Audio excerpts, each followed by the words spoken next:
10 വർഷത്തിന് ശേഷം അധികാരമേറ്റ UDF സർക്കാരിന്റെ ആദ്യ ബജറ്റിനെ ഒരു പുതുയുഗ പ്രതീക്ഷയോടെയാണ് കേരളം കാത്തിരിക്കുന്നത്.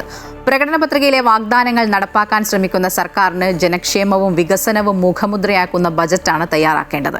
കടം കയറിയ ഖജനാവിൽ നിന്നുകൊണ്ട് സാമ്പത്തിക സ്രോതസ്സിന്റെ വിസ്മയങ്ങൾ തീർക്കുക എന്നത് തന്നെയാണ് ധനമന്ത്രിയായ മുഖ്യമന്ത്രിക്ക് മുന്നിലെ വെല്ലുവിളി.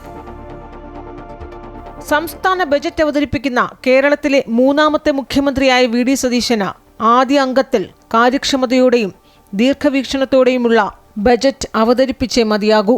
10 വർഷത്തിന് ശേഷം അധികാരത്തിലെത്തുന്ന UDF മുഖ്യമന്ത്രിക്ക് മേലുള്ളത് പ്രതീക്ഷയുടെ അമിതഭാരവും കടത്താൽ നട്ടം തിരിയുന്ന ധനവകുപ്പുമാണ്.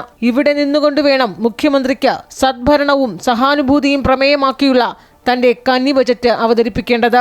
ഇന്ദിരാ ഗ്യാരണ്ടിയിൽ നിന്ന് തന്നെയാണ് ആദ്യം തുടങ്ങേണ്ടത്. പ്രധാന ആകർഷണമായ KSRTCയിൽ സ്ത്രീകളുടെ സൗജന്യയാത്രയും ഉമ്മൻചാണ്ടിയുടെ പേരിലുള്ള ഇൻഷുറൻസ് പരിരക്ഷയും പെൺകുട്ടികളുടെ ഉന്നത വിദ്യാഭ്യാസ ധനസഹായവും നടപ്പാക്കാൻ പണം കണ്ടെത്തിയേ മതിയാകൂ. ഇതിനു പുറമെയാണ് സാമൂഹ്യക്ഷേമ പെൻഷൻ 3000 ഉയർത്തുമോ എന്ന ചോദ്യവും. ആദ്യമായി വയോജന വകുപ്പ് രൂപീകരിച്ച സർക്കാരിന്റെ ബജറ്റ് കൂടിയാകുമ്പോൾ വയോജനക്ഷേമത്തിനും കൈത്താങ്ങുണ്ടാകണം. ഇതിനു പുറമെ സാധാരണക്കാരനെ നേരിട്ട് ബാധിക്കുന്ന വിവിധ വകുപ്പുകളിൽ കരുതലുണ്ടാകണം.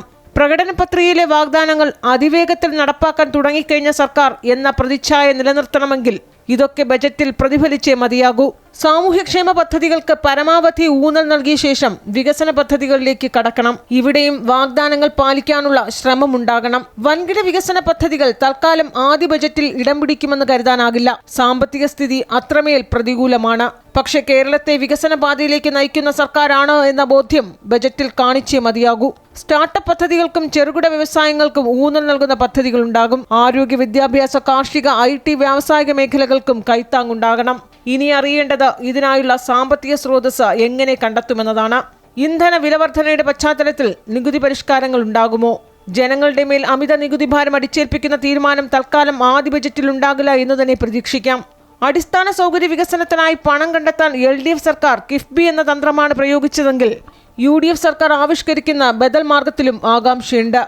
ഇവിടെയാണ് VD സതീശൻ എന്ന സാമ്പത്തിക വിദഗ്ധന്റെ വിസ്മയ ബജറ്റിൽ ഒളിഞ്ഞിരിക്കുന്ന മാജിക്കുകൾ എന്താകുമെന്ന കൗതുകം. പക്ഷേ മുഖ്യമന്ത്രി തികഞ്ഞ ആത്മവിശ്വാസത്തിലാണ്.